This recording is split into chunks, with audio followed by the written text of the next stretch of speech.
ছাদে আবার কে থাকবে? হনুমান টনুমান হবে হয়তো। না না না না, ছাদে কি একটা আওয়াজ হলো পায়ের নুপুরে।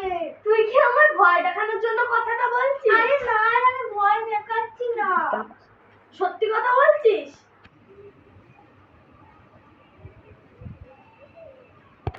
হ্যাঁ টিপেছি। ওরে বাবা রে! স্টার্ট।